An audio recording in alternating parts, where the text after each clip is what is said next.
Hello, everybody. Welcome to the Universal Dialect Show. I'm your host, Chris Cypher777 Cabrera, and I have an awesome guest today. He's known as the Alien Hunter. Let me go through his dossier real quick. He's a private investigator, author, CEO at Sabre Enterprises, registered hypnotic anesthesia therapist.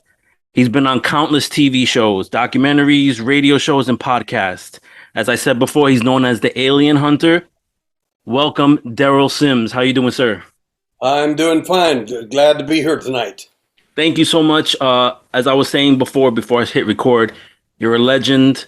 Anybody that's into any sort of paranormal topics, for sure, knows who you are. You've done incredible work. You're on tons of documentaries and shows, and you're a very captivating character. Your plight is just because of we'll get into why you're doing what you're doing. So I appreciate you coming on the show. Thank you so much. It's my pleasure. All right, sir. So let's start off. I know there's going to be most people that watch the show that know who you are, but there's going to be some that don't know your background. So if you can, don't spare any details. Give us your background. Where you were born and raised, and what led you on this path, sir. Well, I was born in Texas. Naturally, there's only two kinds of people in the universe: those who are born in Texas and those who wish they were. I'm one of them. I tease everybody about us only having 49 counties in Texas. They say 49, there's over 100. I said, no, there's 49. Hawaii, New York, New Jersey, Right. Mississippi. Anyway, we laugh. We joke about that all the time. But I actually am my background from an investigative point of view is I'm a licensed private investigator in the state of Texas. Before that, I was a senior military police officer. I volunteered during the Vietnam War. I was sheep dipped, or that means picked up by another agency and placed in their agency. That's how that works. I was taken out of the military and placed in the Central Intelligence Agency for 2 years. And I spent 2 years there in covert operations, learning some of the things about the tradecraft and other things, then providing the services I was required to by the CIA. Then I later was stationed in ASCOM, Korea, and resumed my military police duties there as a senior military police officer involved in the unofficial war with North Korea, actually. Right. And anyway, long story short, they sent 50 assassins down to kill the president of South Korea while I was there. And that's the second time they've done it, actually. Right. And anyway, 46 of them got killed. Three got away, and one of them jumped out of a 2-story building. And I Wow. wanted him as a POW for some time. A few days later, they came in Incheon and tried to retrieve him. It was amazing to me. Their intel was much better than ours. They knew exactly where he was at, and nobody knew but 2 people, me and the person who ordered me to keep him. And Right. They knew exactly where he was at, and they were killing people all the way up there. So anyway, that's from a military background. And from private investigations, I've done everything from corporate crimes, prosecuted corporate crimes with the Harris County DA's office. I've also done bounty hunting and done a lot of background checks on people and helping them out, really helping people, especially. I just can't believe people, especially women these days, dating guys. They have no business with not checking them out. Don't know who they are. Just find them on the internet. That's all okay. That's a serious mistake. But anyway, neither here nor there. That's my generic background in investigations. Now, can I ask you a quick question? Certainly.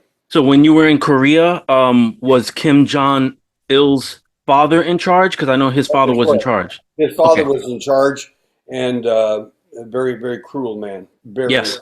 These people are cruel beyond understanding. that's I can tell stories. I won't do that. It's just cruel, very cruel people. One quick thing. What was the worst thing that you witnessed when you were out there? From the North Koreans. Yes. Oh, the fact that they basically, when they send down the assassins, you get to volunteer to do that. Right. But the problem is, if you fail in any way or get captured, your family is going to suffer the repercussions. Oh, So wow. anything you think you're going to tell us or anyone else, your family is going to pay the price. I can assure you. Right. So you So you you got to succeed or nothing. you better or Yeah. die, because that's just the way it is. So that was pretty horrific. I was guarding North Korean prisoner that night. He was a North Korean major. He jumped out of a three-story building and crushed his knees trying to escape. And of course, military intelligence wanted to pick him up, but we had to keep him hidden so the North Koreans couldn't find him. Well, but the problem is, it was obvious to me based on the attacks and the intel I was getting on where they were at and where they were coming. They were coming exactly where I had him guarded, which is in a vacant building near the 121 hospital. Right. So they had intel, huh? They knew exactly where he was at, and they were coming to get him.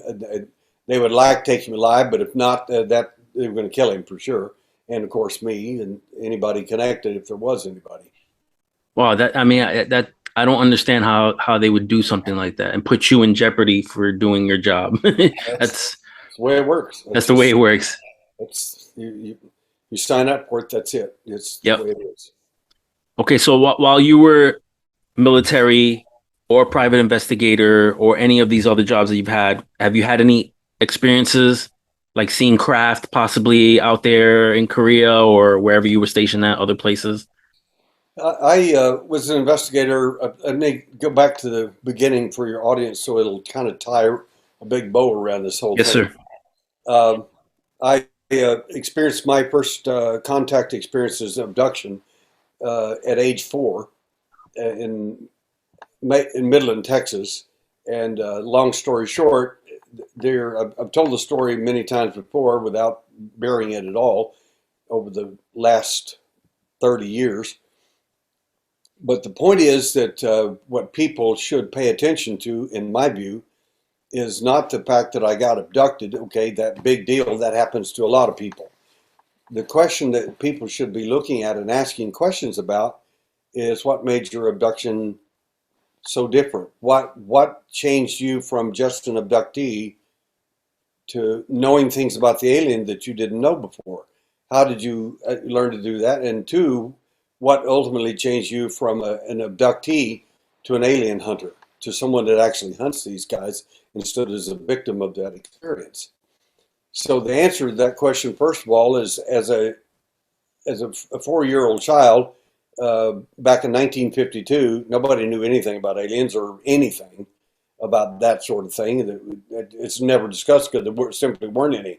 No one ever brought it up. If you had an experience, you certainly never told anybody. So at age 4, I realized, and this is part of the rationale I'm trying to get across to your audience. It's very, very important to know this. I When you're taken in these events, you're switched off often, and that means simply that you don't remember or you don't know what's going on. For some bizarre reason, I switched on, and I realized somebody's in my room. They shouldn't be here, and I'm set up in bed, completely unafraid, unparalyzed, on anything. And I noticed this little skinny little guy with a large bulbous head walking toward the wall, and I think he's going to bump into the wall. So I said to myself, he's going to, who is this guy? What's he doing here? It's cold. It's freezing. It's wintertime. Where's his clothes? And I'm thinking that in my head. And apparently he could hear what I was thinking, because he turned around immediately and he had big round eyes. They were perfectly round, not the Hollywood version. Right, the whatever the raindrop look shape, right? It Exactly. wasn't that. That didn't have any of that. Okay. And so again, people should ask the question: why was his different than other people's? Well, they changed models. I mean, basically, the one I was working with was the best way to describe it is a, uh, uh, literally the lowest end of the Ford product, so to speak, of cars, and then the highest end of it, or even a Chevy Chevette was him, and the newer models were more like Corvette Stingray. These beings are different than you imagine. They're not aliens from other planets, come here to do whatever.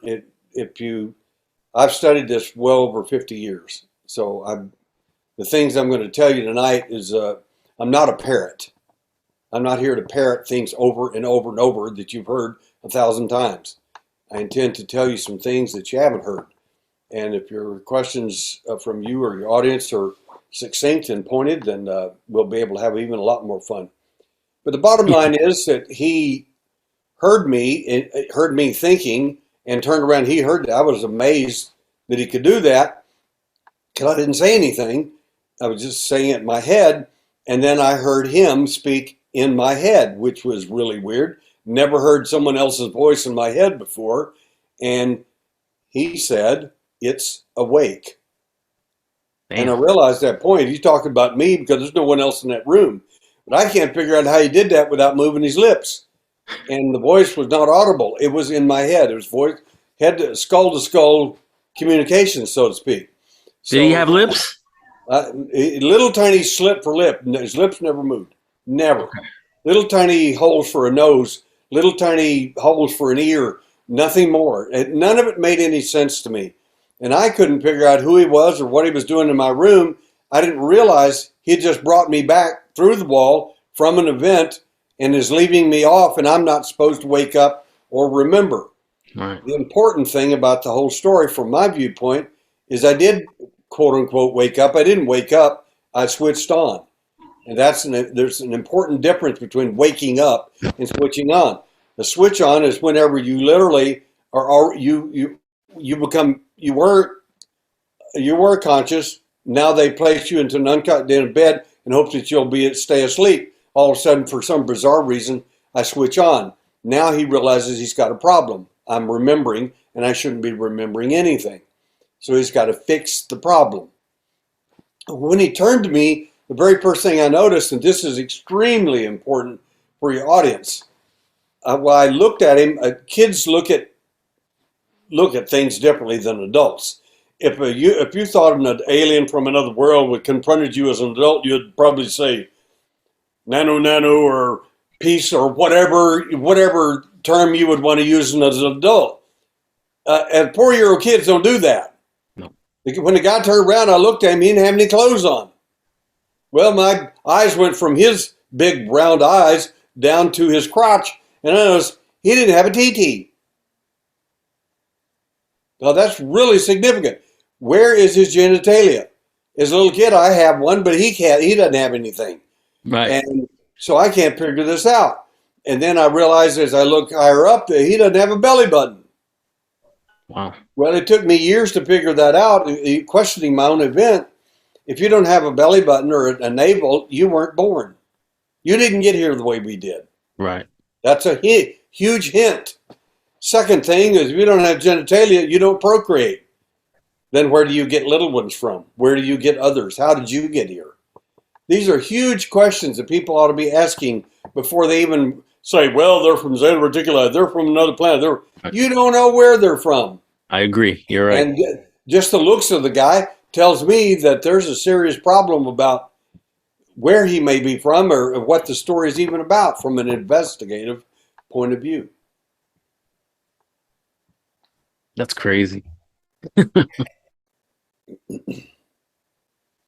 Well, the next thing that happened after that is he started to move toward me, and it was at that point, and he did this by transfer. In my opinion, is a technique of transfer. He transferred. You ready for this? His fear to me. He projected his fear to you? Exactly. I did. Most people that have gone through this and they said, I had a fear that came over me. I never experienced before. That's exactly correct because it's not your fear. It's theirs. They live in a society that we don't even begin to understand. And what we try to do as human beings, it's natural. We start applying all these ideas of, well, they have to be this or they have to be that because we do that, so therefore they're doing that. That's just not true. They use that to try to keep you hoodwinked because you keep using human elements and human descriptions to apply to them that may or Right. may not be true. So that's a huge point. So at that moment, I had a fear that hit me, and it was like paralysis. And I mean, I was scared. I'd never ever experienced any fear like that at all, and it wasn't any fear I'd ever known because it wasn't any fear I'd ever known. It was his. He moved it from himself to me. When they do that, it's like a drug to them because they, for the first time, get a peace. Mm. They're in peace, and you're the one in fear. Oh, so that's a tactic. Yeah, it's a good control mechanism, but the point is, it's not your fear. That's the whole Right. point. Everybody says, "Well, you're just afraid because they're aliens from other worlds." No, it wasn't it at all. I'm sitting there trying to figure him out, trying to figure out where's his coat, where's his clothes. It's the middle of winter. It's freezing in my room, and he hadn't even got clothes on. How did he get in the house to begin with? I mean, real simple little questions. So even a 4-year-old would ask. I can't get an answer for. So the bottom line is, as the fear hit me and he started moving toward me, I fell back on my little bed and pushed so hard against the wall, the bed spread out in a kind of a V formation Right. like that.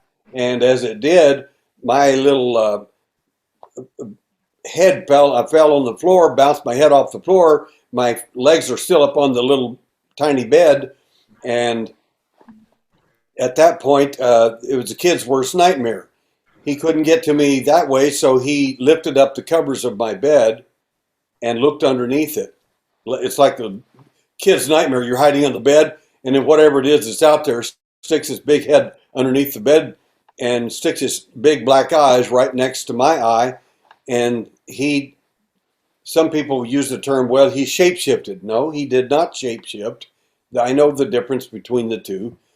He tried to affect my consciousness of what I thought I was looking at. He didn't physically change into anything. He tried to make me accept a hallucination that he was a clown. Many abductees have clown phobias and they have no idea where it came from. Yeah, That's where mine came from in 1952. I have a story similar to yours about seeing something that I didn't believe that I was looking at. Well, the idea of that is twofold. One is to make me think that I had a bad dream. So if I did tell my parents, they would simply say, "Well, you had a terrible, terrible dream," and I would say, "Yeah, I had a dream of a clown." The problem is, I kept shaking my little head back and forth. No, no, no, no, no. While he was doing all this, I was interrupting his pattern of thought so that he couldn't transfer the imagery over to my head to make me buy into it.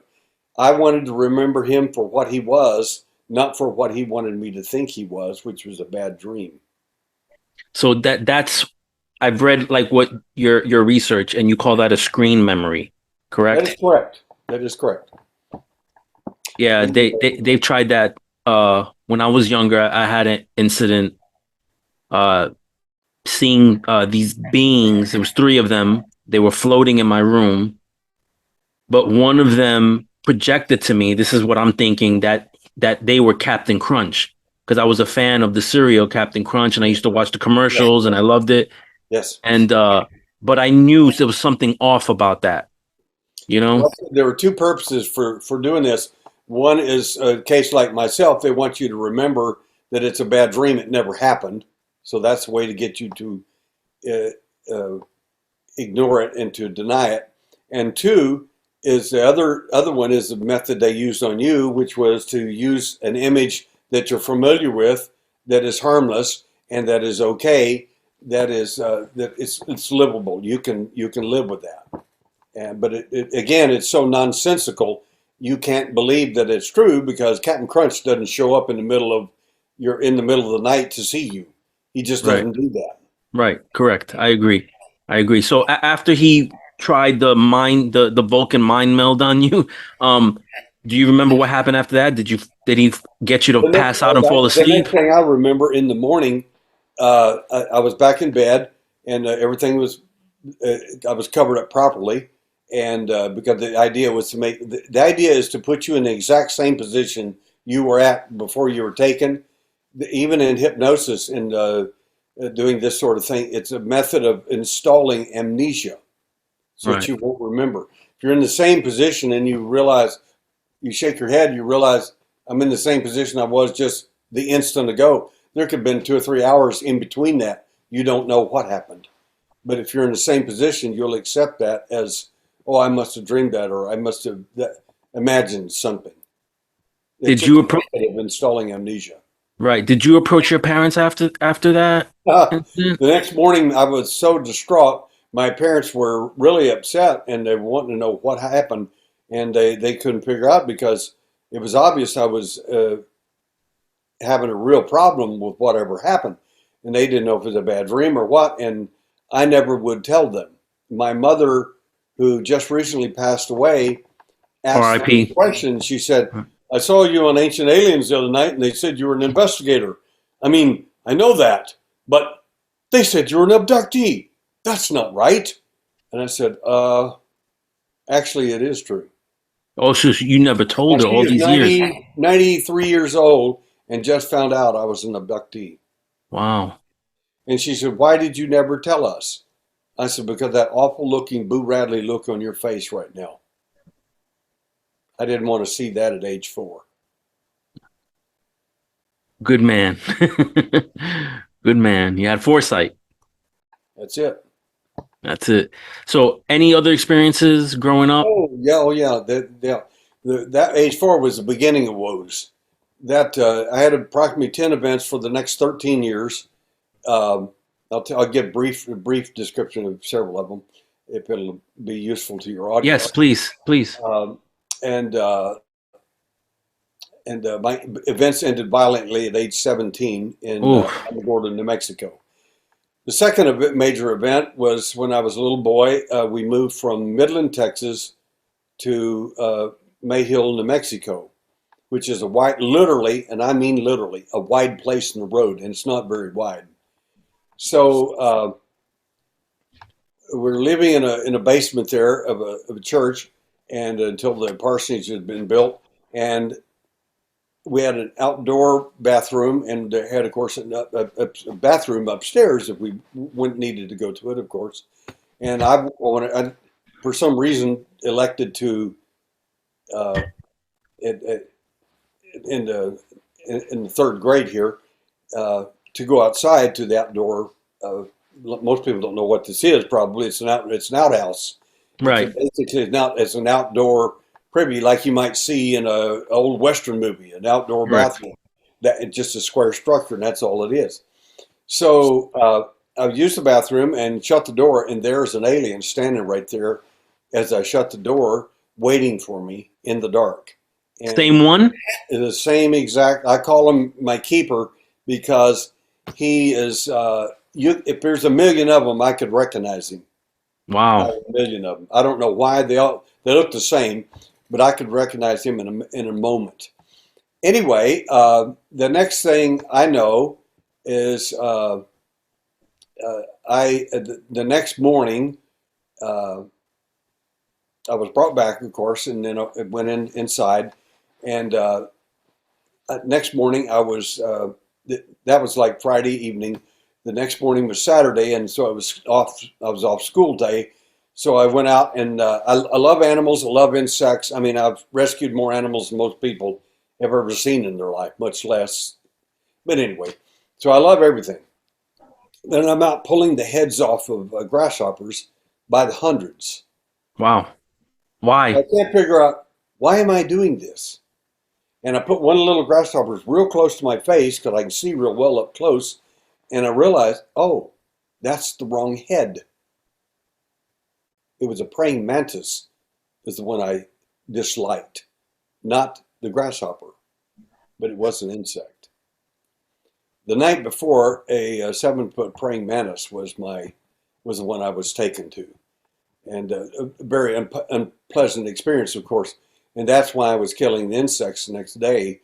It was the wrong insect. If it had been 1,000 praying mantises out there, I'd pull the heads off every one of them. But Yeah. it's just an extension of how you can protect yourself even after the event. It's Right. just a vain attempt to do things. So then we moved to Alamogordo, New Mexico, and I was in school, and I'm going to truncate all this, make it simple and easy. Uh, I'm in the ninth grade in junior high, at Central Junior High. I'm in the second story of a building, and I think it was a physical science class. And anyway, the I heard this voice again in my head, which was only time I ever hear that's whenever the alien's present, Right. and it said, "You need to leave school now and go out into the desert." And what's really weird about when they tell you stuff like this, you know exactly where to go. They speak in not just in concepts, but in whole imagery that you understand. So I knew subconsciously, exactly where to go, right. and I looked outside. I wonder where the voice came from. I could hear it clearly in my head, but no one else heard it in the room. So I looked out. I looked outside. A clear blue sky, beautiful blue clouds, and there's nothing out there I could see. And that was Friday at school. Saturday morning, I grabbed my little 22 rifle and went out in the desert as I often did, plinking and target practicing and things like that. I got out there about 5 miles outside of town, in the middle of the desert by myself, nowhere. Uh, and then all of a sudden, top of my head, the sun's bearing down on the top of my head. I'm like, why is that? And I opened my eyes again, switched on. I didn't wake up. Why would I be asleep standing up hunting? That didn't make any sense. Somebody switched you off. And as I opened my eyes rapidly, I realized something's wrong with this picture. I'm standing there with my little rifle with 17 rounds in it, little 22 rifle, and I see an alien entity, the same one that always gets me, walking away from me. He's about 50, 60 feet away. And as soon as I looked at him, I said, "What in the world?" He turned around, but I said that mentally. He heard it. He turned around. Again. It's the only time in my life I ever saw him with fear on his face. He was terrified because he knew I had a rifle, it was loaded, and he knew I could hit him easily. I could shot him 17 times and never missed. I'm a very Wow. good shot. So I didn't, but I did. He started running very rapidly. He's pretty far away from me then. I finally started moving and ran, and finally ran out there and realized his track stopped, and it never ever occurred to me he went upward. Somebody beamed him out. I didn't Right. know that. All I knew is his track stopped, and I couldn't figure out how did he get out of here? How did he get away? And so I thought to myself, could I have imagined all this? And because you have to ask yourself these questions, could something could have happened? And I realized that as I went back and checked everything again, from where I was at to the place where he left, and I realized that I hadn't imagined anything. The reason is there's two sets of tracks, Oh, one smaller than mine and me. I didn't make both sets. right. So that ended that event. And then the last major event, which is that I've never told anybody about to any real degree, is simply that when I was age 17, uh, my last major event, uh, 5 entities showed up in my room. They showed up in the hallway at first, and I noticed there was a huge bright light under the door in the hallway. And then somebody kicked the door open with extreme force. And back then, we lived in an old military barracks that had been remodeled into a house. and it still had the old square military locks, knobs, and everything on it. And it broke the knob off the thing, and it left it laying in the floor. My parents were right next door in the next room, and they never woke up because it. To give your audience an idea about this, it's when you get taken or someone in the house gets taken, normally they nuke everybody in the house. In other words, everybody is under their control, asleep, and they can't wake up. And nobody heard a thing. Man, I sure did. As soon as they kicked that door open, my eyes were that big around. I was like, good night. And then two of them came in, grabbed me out of the bed. They were stronger, and the thing I need to tell your audience about this so they'll understand where I'm coming from, these were not aliens. What were they? In my opinion, the alien, the seven flavors we have out there, the little gray, he's got an IQ about 80, and he's made that way on purpose. He's made not to be that intelligent. He's to do specific jobs and nothing more. Like a drone or something? Yeah, kind of like that. The second level is a gray that's taller and bigger, and he's the boss. He's got an IQ about 130, 135. He's real smart. And if there's any surgery or anything done on you or mutilation, he's going to be the one to do it. Right. And then there's the praying mantis type being, which I mentioned, and he's extremely intelligent. Then there's another one who's quite violent and very, very bossy. That's the reptile guy. And then there's another one that some of your audience may wince at this. The other alien in that big list, ready for this? Go ahead. Bigfoot. Whoa. Oh, we've seen him on the craft before. Not just one person, but as many as 8 witnesses at a time. Right. Anyway, so that's my point is that these beings we're looking at, it's important to understand from, at least from my perspective, the beings you're looking at are not from other planets. If you look at them from take off your UFO hat, throw it aside, put on your cop hat for a minute, and it can ask questions that your UFO hat would never ask. Like, what makes me think those are aliens from another world? Well, they must be because they have only 4 fingers or 3 fingers.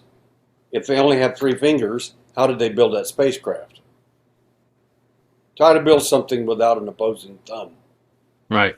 How does Impossible. that happen? It doesn't. It's impossible. It doesn't. You need it. Somebody did it for them. So that means somebody else is in charge. That's my point. And I talked to some. Okay, look at the entities very briefly, and look at the praying mantis. Well, the praying mantis is probably from Zeta Reticuli or some far off distant planet. Really? Well, that's interesting because if you come to planet Earth, you can find several hundred species of praying mantises that you could take the DNA from out and take it out there and reconstruct into a sentient being that you could make and call it an alien. Right. Well, what about the Nordic? Well, I'm going to take a wild guess here. Probably the best place to get Nordic DNA would be in Norway. Yeah. I mean, if there. Yeah, if they're visiting us and they're doing these tests on us, they're definitely doing genetic manipulation for sure. Yeah, so like you say, well, what about the reptile? What about the reptile? Even in the book of Genesis, it talks about the serpent that came in. The serpent. There are three different words used in the Hebrew language to describe serpent, and the other 2 words are most illustrative. It describes specifically a 2-legged, serpentine-faced being, looks more like a dragon. Are they the Draco? Speak just exactly like what you're seeing in the UFO phenomena. Right. So there again, it was on planet Earth, not from another planet. And then I went to my Native American buddy. I said, "It's Cliff Mahooty, the Zuni buddy of mine." And I said, "Hey," he said, "Cliff, tell me about the gray alien. Who are they? And he said, well, they're the star people. And I said, don't feed me that garbage. I said, that's what you tell white people. Talk to me like I'm actually someone you know. And he said, oh, well, they're the ant people. And I said, thank you. Where do ants live? He said, in the earth. I said, thank you. It comes from planet Earth, then, doesn't it? I said, my point to you, Cliff, and others, is the fact that if you look at the DNA of each one of these entities carefully, you'll find that all the DNA comes from here, which brings us to the last illustration, Bigfoot. Well, Mm. Bigfoot's interdimensional ultra being from a million different planets or something. Well, maybe it's possible. Anything's possible, but the best research doesn't show that. Dr. Melba Ketchum uh, did some DNA analysis on Bigfoot DNA, and she did that in Nacogdoches, Texas.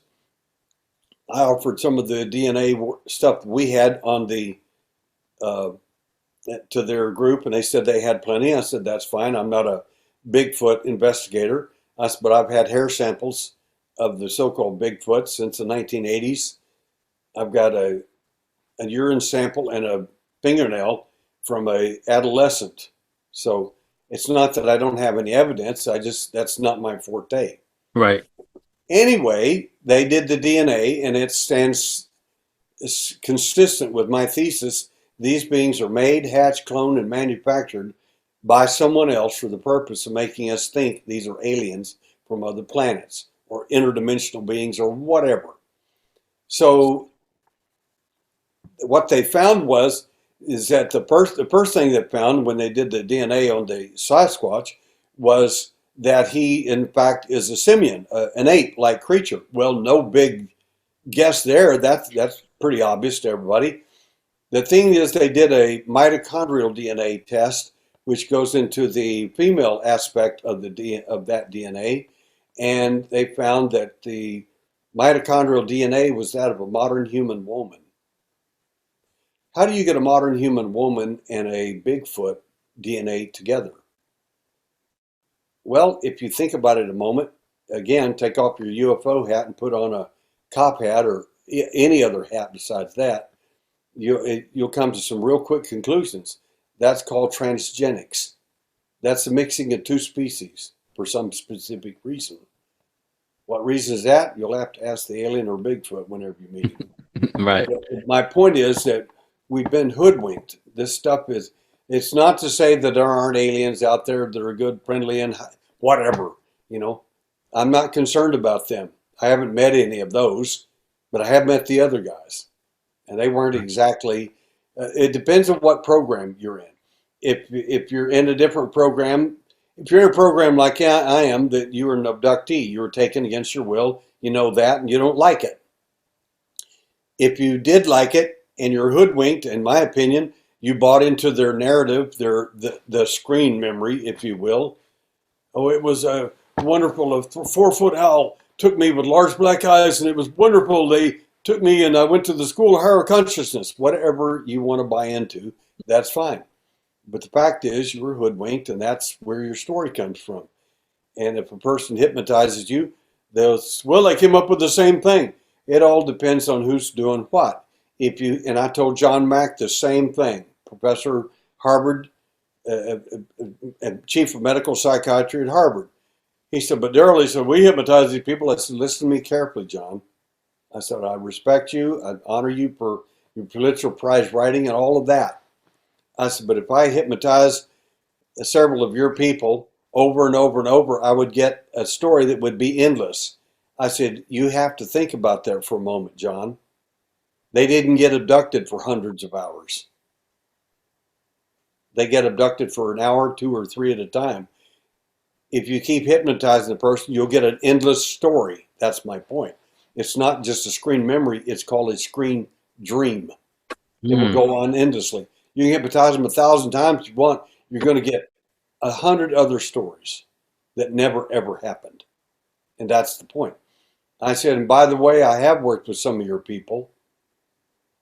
And I said, I can assure you, the information I found in them wasn't consistent with what you found. And what was his response? Totally quiet. Mm, I said, I'm real surprised that you, being a professor at Harvard, I said, I said, it finally got personal in a nice way. And I said, we're discussing this in a scientific sense. An argument simply is just a difference of opinion. That's all. He said, that's correct. He said, there's nothing personal.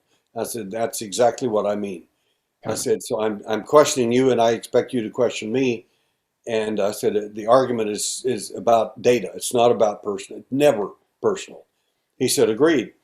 He said, well, I wanted to meet you for years. And I said, I don't really believe that, John. I said, because your buddy, Professor Timmerman at Tulane University, sent you a letter in 1995, I think it was, and said, you need to visit Derrel Sims and his senior investigator in Houston. John, they're light years ahead of you.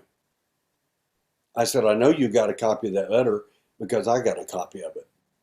mm, And so I said, I'm not really believing that was on, but that was a priority on the top of your list.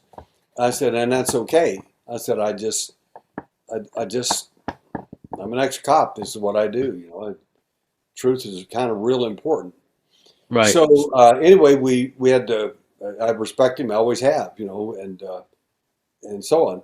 But my point is that I asked him where he took his hypnosis training. He said from non-professionals, and I said, why did you do that? He said, well, the non-professionals are often more qualified than the professionals. I said, that unfortunately is true.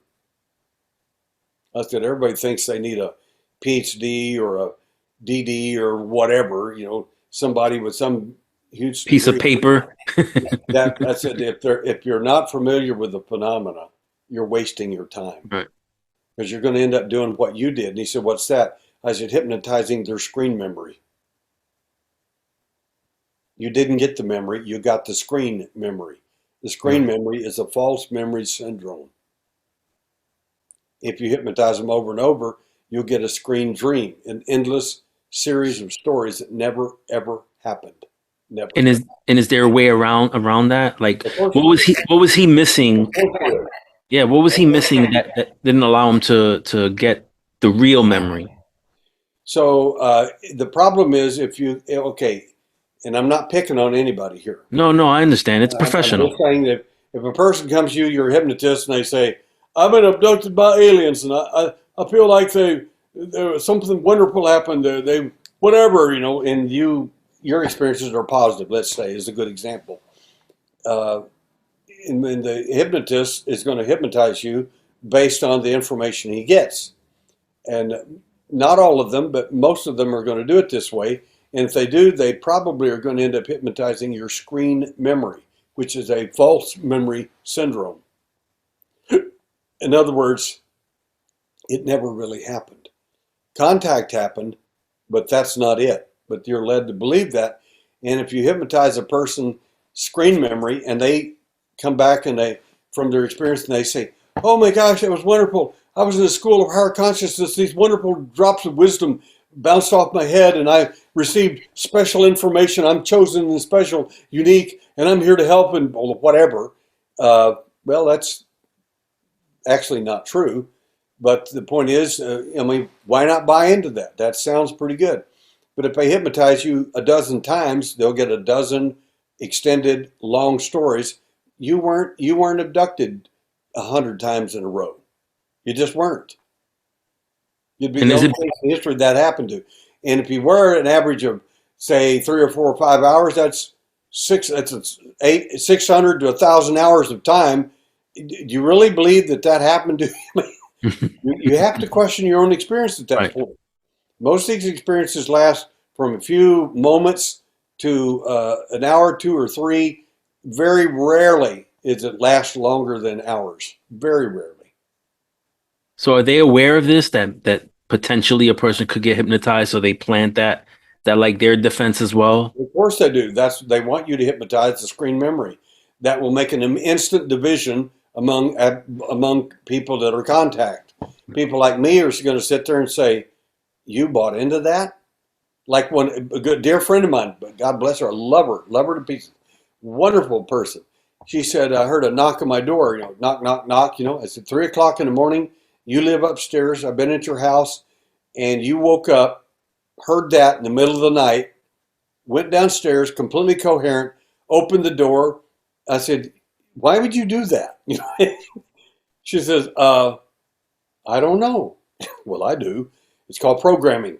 Oh, And she wow. opened the door and said, I said, what was there? And she said, well, sometimes it's a 3 foot owl with large black eyes, but this time it was my deceased father.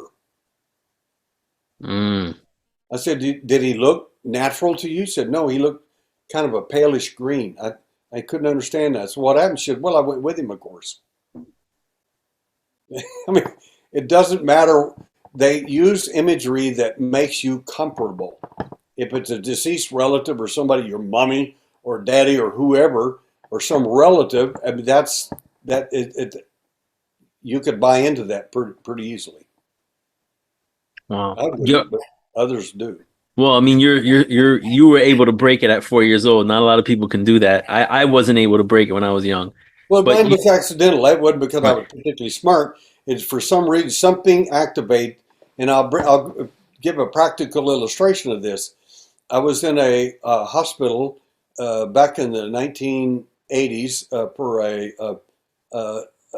an operation on my spine, and all of a sudden, I'm on a general anesthetic. That's pretty heavy stuff.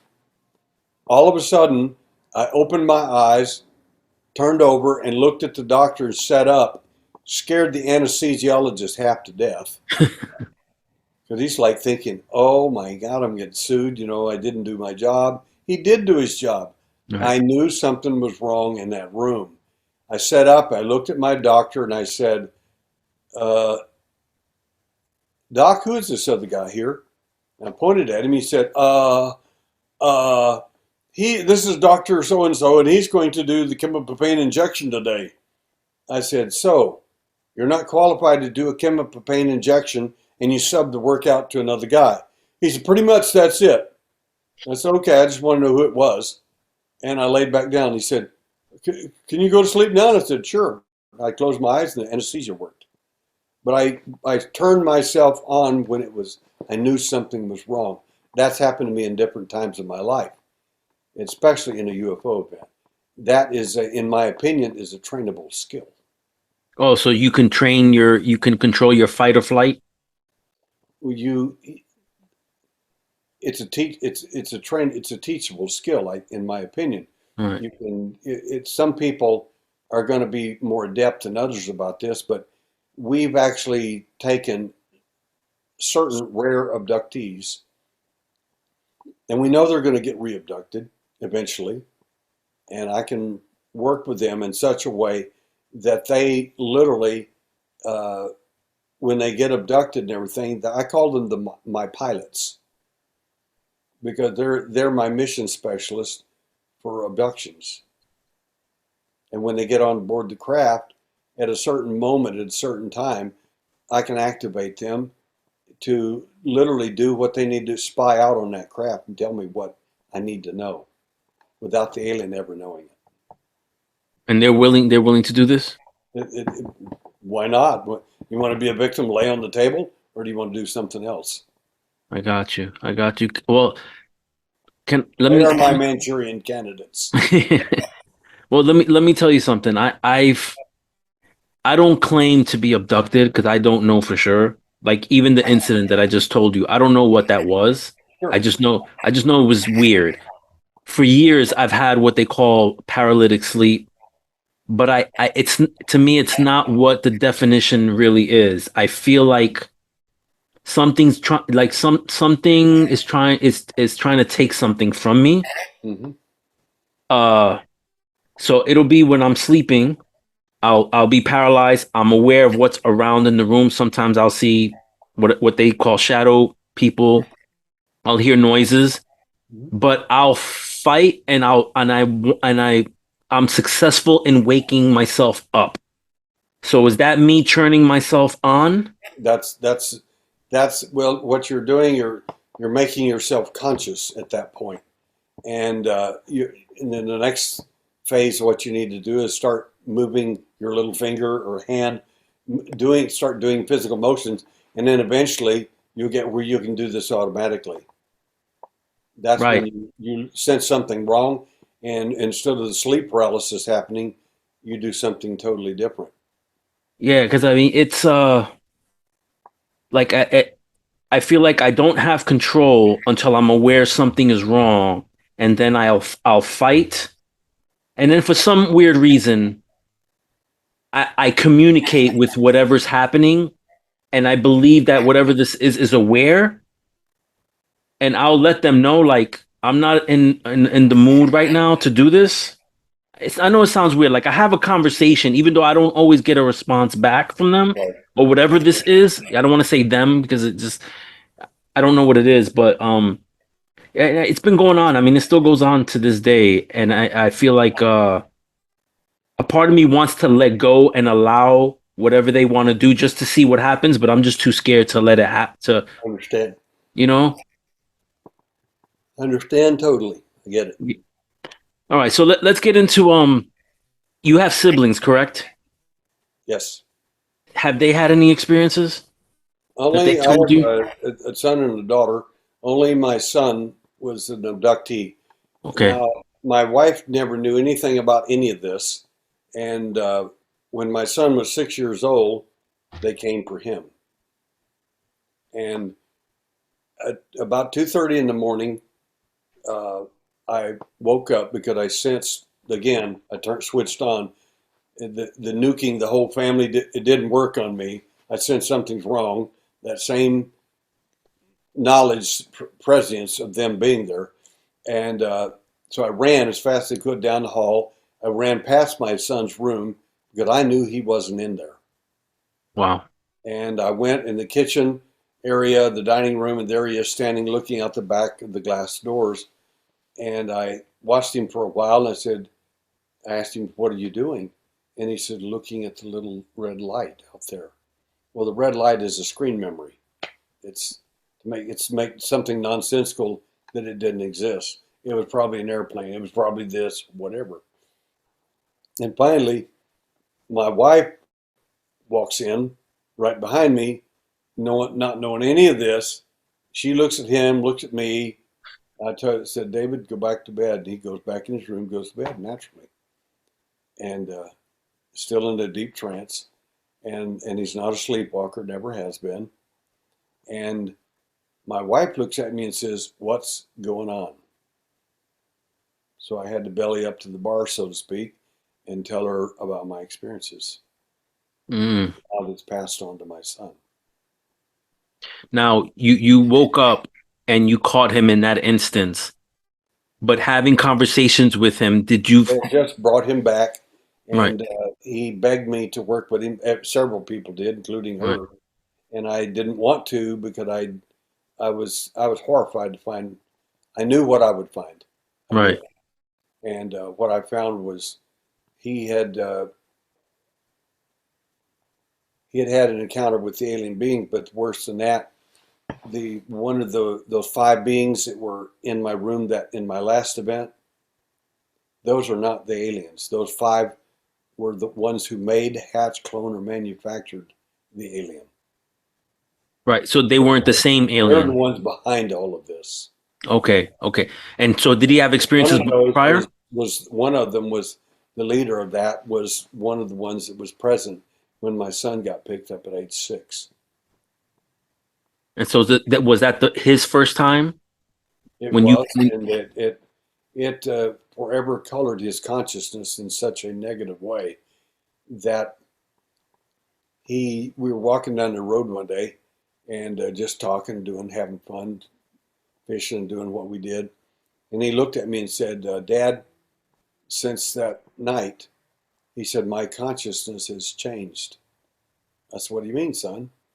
He said, "I no longer care for people like I used to." wow. And that was absolutely horrifying. So they desensitized them Whatever they were or trying to the do, experience. they were working on him. So he have more events after that? Yes. Wow. Now I don't know how you can. Well, protect someone from that? That's the best so, answer that's to horrible. that, my friend, is I went from a concerned father to an alien hunter. What's an alien hunter? I hunt them that hunted me and later hunted my son. I want to know who they are, what they're doing, why they're here. I want to know all of that. And uh, I was ignorant before. I am not now. That's the important thing. Now I Right. know what to do. And you don't have any more experiences yourself? My events ended violently at age 17. Okay. Have they made attempts? Do you believe if they try to make any attempts after that, or that was it? You were done. That was it. Okay. Then All they right. So put me in home. yeah, I'm gonna read off because some of this stuff is hard to pronounce. But you're a master hypnotherapist.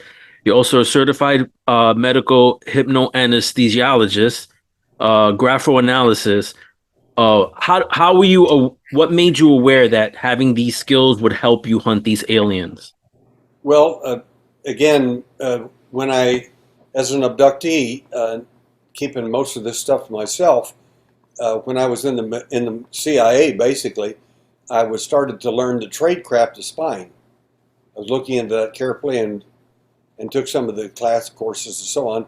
We were privy to take some of these things, and as I did, I realized the alien and the CIA function pretty much the same way. Why, basically, the alien develops the cover story. What's the cover story? The screen memory. It's a cover story. It's not a real memory of what happened. It's the idea is to make you think that. What does the CIA do? Roswell is a good example. At first, the military found a saucer, a spacecraft of some kind, and they said, we found a flying saucer. A few days later, after the head people developing the intelligence community at the time, they got in on that and said, told everybody, no, you didn't. Changed the whole story. So they made a cover story. Said it was a weather balloon. The point is that the intelligence agency, they're paid to be really good at what they do. They're paid to protect us, to make the Russians and the Chinese not know the truth about whatever, right? Correct. But they're also capable of making you think the same thing. And they can tell you it was only a weather balloon. Did that work? It did for a lot of people. It really did. It's a cover story. That is not true. It was never a weather balloon. And they made up two other stories after that. It doesn't make any difference. All you have to do is keep telling people it's the same story, a different story, but over and over and over. And finally, they'll keep parroting it until they believe it themselves. Right. Right. So you were saying that like these creatures, like the Bigfoot and the praying mantis, they're here on Earth. So what crashed in Roswell? Was that something that also was created here on Earth by these beings? It was in my opinion, Roswell is far different than what most people imagine. Uh, they'd say, well, a spacecraft crashed here. Probably two crafts were coming together, and one crashed, landed about 100 miles or so from Roswell. The other one landed over by Corona. So there were at least two craft that crashed that time. So the first one, in my opinion, the whole purpose of that was planned by the alien. It was not. They don't get drunk on the weekend, and they can't drive well when they're flying around planet Earth. That's not the actual answer. Uh, the fact is, how do you get inside the Army, Air Force intelligence operation? We're the first people with a nuclear bomb. We dropped it in Hiroshima and Nagasaki. Now they would like to know everything that we have and know about it. How do you do that? Well, they could land on the White House lawn. No one would ever believe you. If you land on the White House lawn, half the people will think you're aliens going to eat us and boil us and do horrible things. The other half are going to think, welcome to planet Earth. We're your servants. So that wouldn't work out. They're not here to do any of that. They're not here to take over. That never was their purpose. The point is to get inside our intelligence operation. What's the best way to do that? The brilliant plan they came up with, I thought, And I've written a little story about it, a narrative, and my media specialist did the same thing. She took my notes and put it in a beautiful narrative. But basically, it says that Roswell was an intelligence operation by the alien. And it went wrong. Well, it went perfectly right. Here's what happened: they intended to crash the ship. Oh, They don't care how many aliens die. They're a dime a dozen. they can make more. They got about 1 million of them up there. Why? They don't care how many you kill. The only thing they have to be sure of is that at least one of them survives, because he, as any abductee or contactee, will tell you if they know anything about the alien at all. He's a perfect tape recorder. He can access your information and download it immediately out of your brain. Now, when they captured him, quote unquote, and took him to Wright-Patterson Air Force Base and set him down in front of some of the top military industrial complex people, guess what he's doing? He's he's Downloading doing information out of right, their head. Guess who's going to come back that evening and get it from him and upload it to their stuff? right, Roswell was a perfect intelligence operation. If we captured them, we actually think we're smart and we're in charge. You actually weren't. right. That's He like it's was like a their, computer virus, right? he was their uh, uh, Manchurian candidate, so to speak. Right. They got inside the military industrial complex and got everything they needed to know quickly. Damn, that's crazy. Wow. So another skill that you have of many skills, Derrel, is diving, right? So you've gone on deep dives to find artifacts. Have you found anything? Can you tell me about any of the things you found on your deep dives? Well, on the my skills in diving, I have two instructorships in scuba diving: SSI and PADI, PADI. I'm a advanced open water instructor in both of them. Uh, so all of these skills I use for the UFO phenomena if I need them. And I died for a TV company one time called Uncovering Aliens, and we were doing a dive there in the Great Lakes looking for possible artifacts underwater and so on. We didn't find any, but that was the purpose of the dive. Okay. And then what did you find anything? I know you went to Gobekli Tepe. Did you find anything interesting there? And Gobekli Tepe, I went there primarily to this last 2 years ago, and I'll go back again this year, and then go to Karan Tepe, which is another site like Gobekli Tepe, but probably much larger and more involved and older than Gobekli Tepe. Uh, the point in doing that is to look at specifically the carvings and the artifacts. The thing that I think people are not getting out of the story about Gobekli Tepe is that this is a huge site that was built and was people are saying it was a lunar or solar observatory. I just don't think that's accurate at all. But what it is systemic of, in my opinion, based on the images, if you look at the images carefully, of you'll find a scorpion, a snake, or and different and a vulture. These are animals that are associated with death or dying, and the Gobekli Tepe is, in my opinion, more of a religious center, so to speak, of people transitioning, of teaching people about how to transition, so to speak, when you die, their belief system on how that's done. That will be closer to the truth of Gobekli Tepe than any other thing I think you're going to find. You have to look at those carvings carefully, and you realize very quickly when you start comparing those specific creatures with other uh, creatures that are involved in passing on or the next life and that sort of thing. Uh, those things are more consistent with that. Right. So like the Nazca lines, do you think that those people that created those arts were telling us something? Nazca is a remarkable place, in my opinion. Uh, the Nazca lines are uh, more than likely. Uh, uh,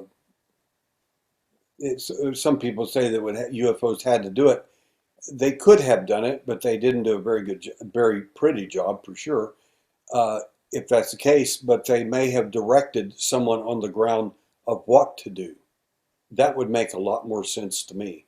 Either the giants that were present during that time, and there were, or and they were directly connected to the UFO phenomenon, in my opinion, and and or people who might have been involved in that phenomena in a hidden sect of that culture back then, whoever that was. So that's my best explanation for that. Right, right. Okay, so here's something that boggles my mind. And I want to know your insight on this. Pyramids, not just in Egypt, but the fact that there's pyramids, the Mayans built pyramids. Deep in Asia, they build pyramids. Okay. Like, and but there's no history of them crossing the seas to, I guess, disseminate this information and give the blueprints to, to each other. Like, how are these pyramids being built? And they Sure. all pretty much are the same. Well, the interesting things about, I'll just give you a little couple of sidebars for fun. When in 1929, the scientists took some of the Peruvians up to a brand new place that they had heard about, and they went up there and they looked at the Peruvians. They saw these magnificent stone structures, and they said, "Wow, this is incredible! This is Machu Picchu. You little Peruvians are amazing people. Look at all the stuff you built." And the Peruvians looked at him and said, "We didn't build that. The giants did." Of course, scientists look at them like there's something wrong with their brain. But the fact is, they're listening to history and are not paying attention. The giants were the ones who constructed that. And they constructed it. Their giants are all over the world. They weren't just in Israel. The Emim, the Zanzimim, and the Kim, they weren't just those that were there. They're in South America. They're in North America. Native American Ute and other tribes describe even fighting them. And the giants were in different locations around the world. In fact, we have a research project uh, this coming year. We're waiting on funding for it, and I have found some bones from a giant that are Wow. beyond huge. I don't mean 7 feet tall. I mean huge, huge. And we want to do some DNA testing, mitochondrial as well as nuclear DNA testing on that. So I've got a cardiovascular surgeon and others who want to be a part of that research team with me. Have you heard of the story of the Kandahar giant? Of course. And what do you think of that? Well, the Kandahar story, I have a problem with. It's a wonderful story if you like giant stories, and especially a modern one and all that. But when I put my cop hat on and my military hat, I find there's a couple of problems with the story. It doesn't mean the story isn't true. It just means there are parts of it that don't make any sense. And when if you put your cop hat on and you're doing a murder investigation, and several things make a lot of sense, and then several of them don't, that's where your investigation really focuses. Why is the rest of the story not making sense? So I would have to look further into that myself. Some of the witnesses say that didn't happen. Some of the other people say it did. So the question is, why is it that we got two disparaging stories there? Right. So it doesn't mean that again it didn't happen. I just don't know. My answer is I don't know. And giving an opinion saying, "Well, I believe doesn't mean anything. You can you can not believe the Great Wall of China exists, but it'll still be there in the morning. It won't make any difference what your belief is.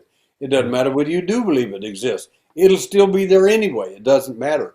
So what you can prove or reasonably give evidence of is more important than what you believe, to me.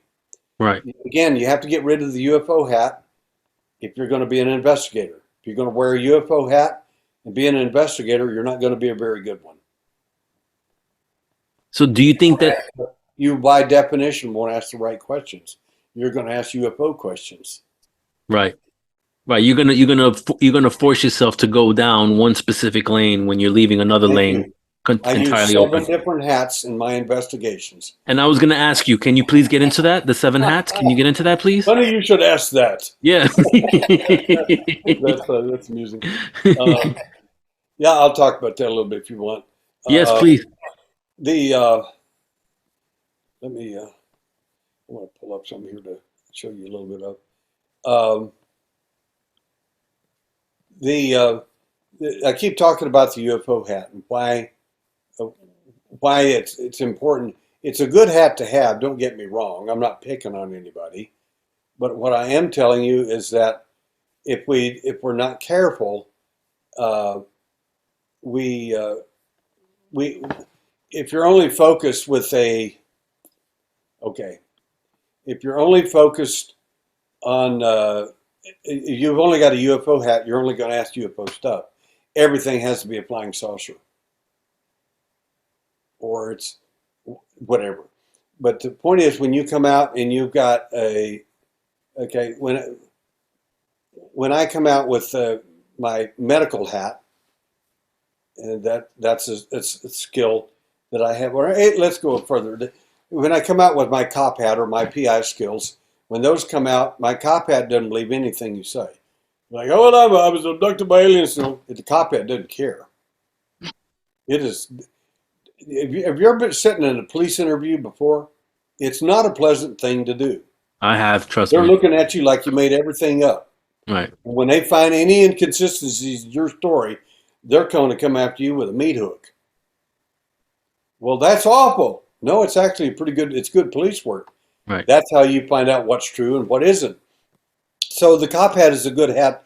I like to tell people when in my UFO presentations, take your UFO hat and put it under your chair, so to speak, and just leave it off for a while. I want you to wear a cop hat for a few minutes. It may be a little uncomfortable, but it's a really good hat, and it will get you answers. It'll make you ask questions you would have never ever asked. So that's a good hat to have, but it's not the only hat. We have a medical and scientific hat. Whenever I find medical or scientific evidence, what am I going to do with it? I'm going to pursue it to the hill.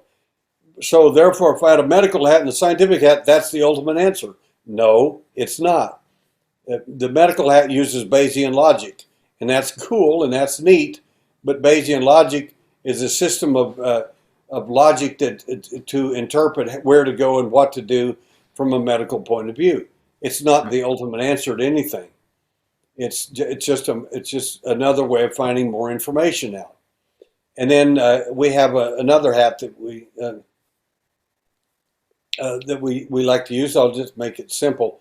One of them is the other three big hats are my Native American hat. I'm Native American, Indian, Irish, Scottish, and one lady challenged me on the internet. Said, "Well, if you're Indian, how much Indian are you?" And I said, "What do you mean?" She says, "I knew exactly what she meant." Right. She says, "Well, where's your CIB card?" And I said, "Isn't it interesting that the only three animals on the planet that have to have a, a blood quantum card are horses, exotic dogs, and Indians. Where's yours?" "Well, I'm not an Indian." I said, You missed the whole question. Where's yours?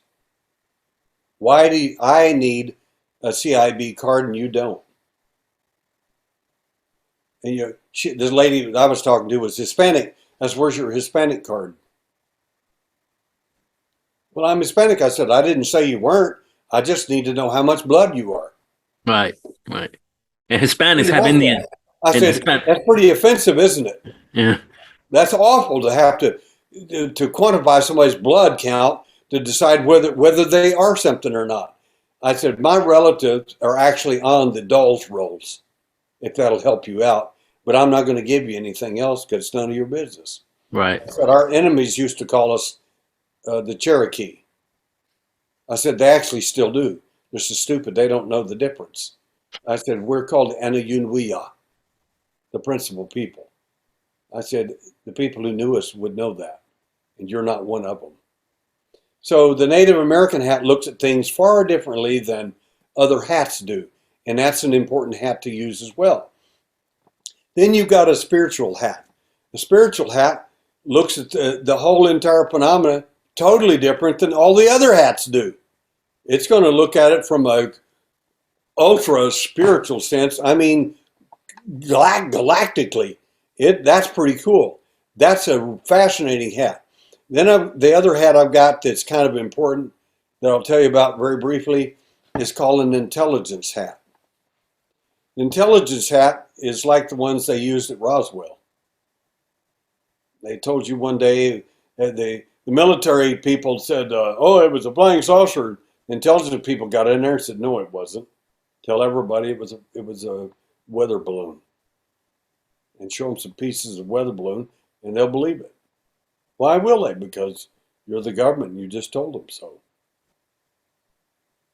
I mean, the government wants to wants to bring out something like what 87,000 new IRS agents only to investigate billionaires. Do you Right. actually believe that there's 87,000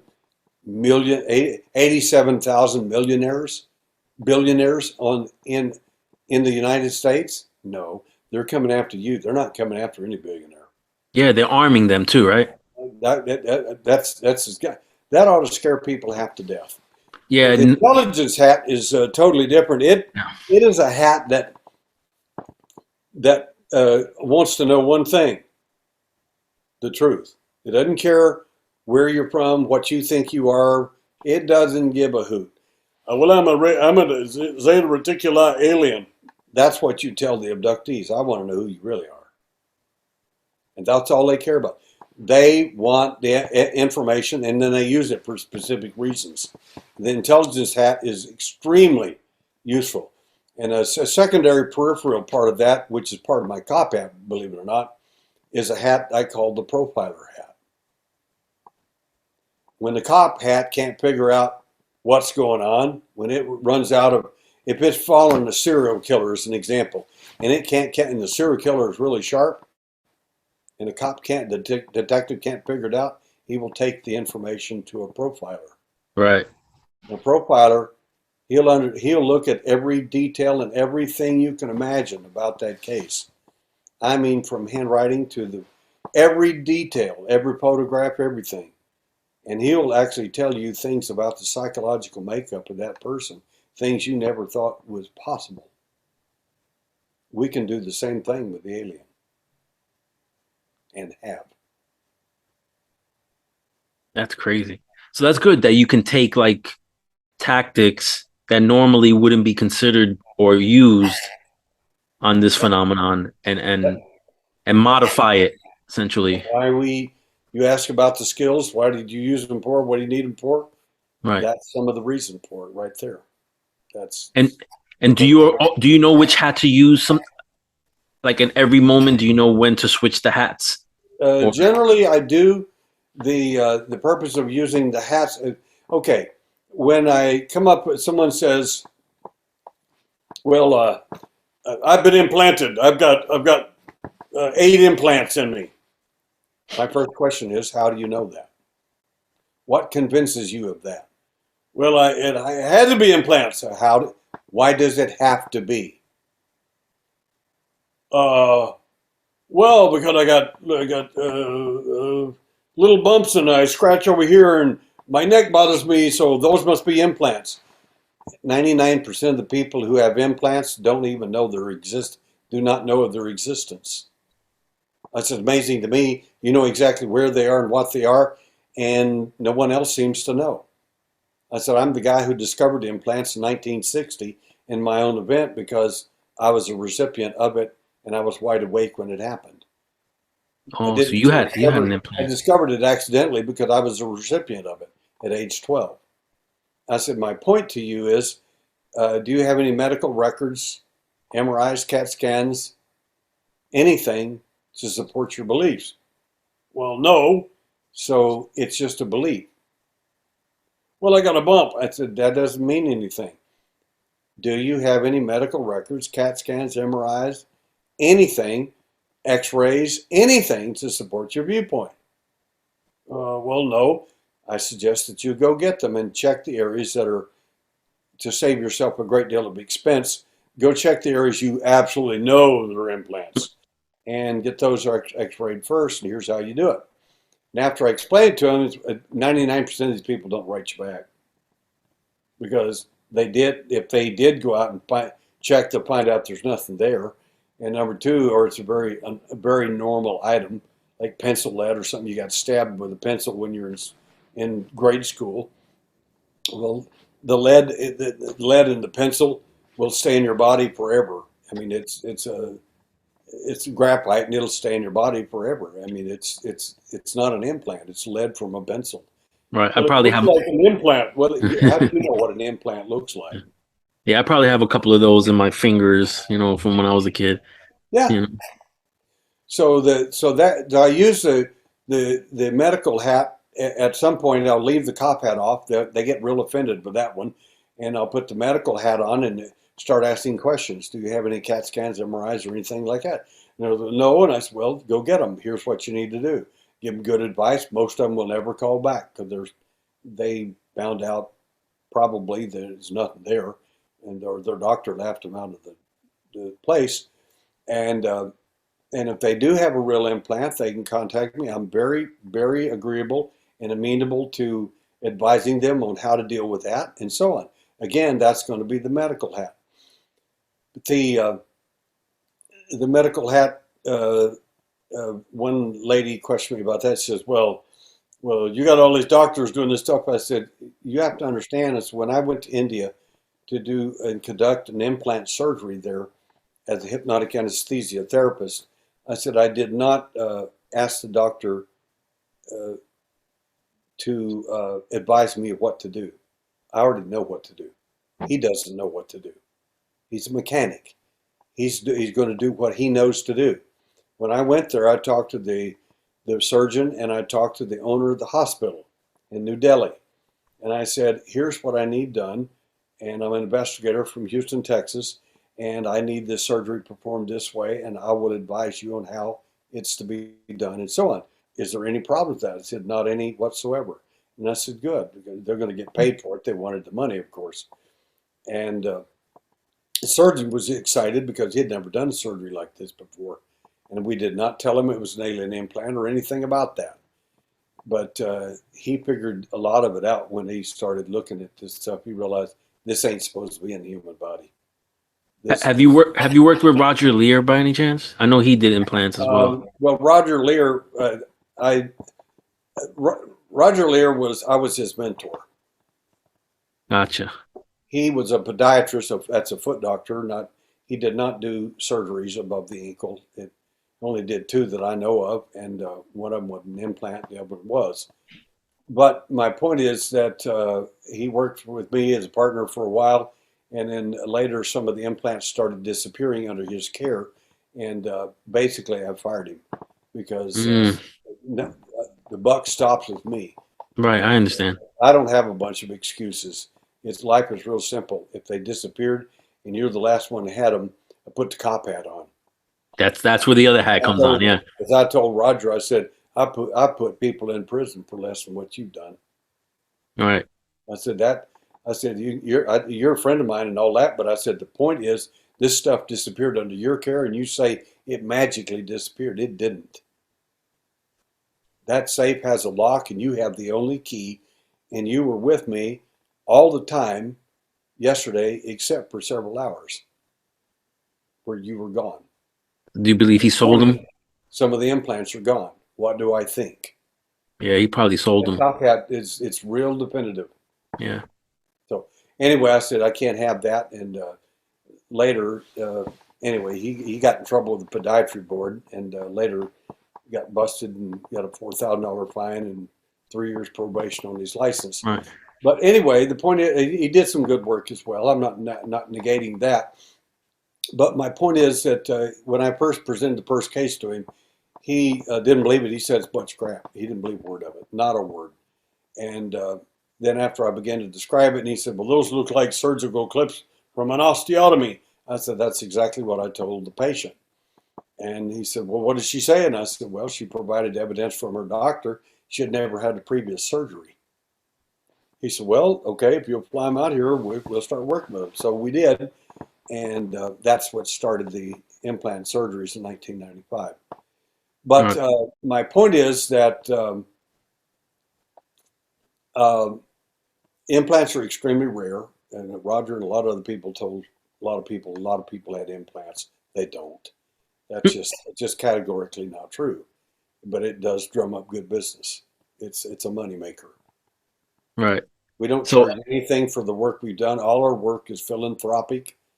Uh, that's not true of what Roger and some of his crew may have done, but we didn't do that. We beg, borrow, uh, or,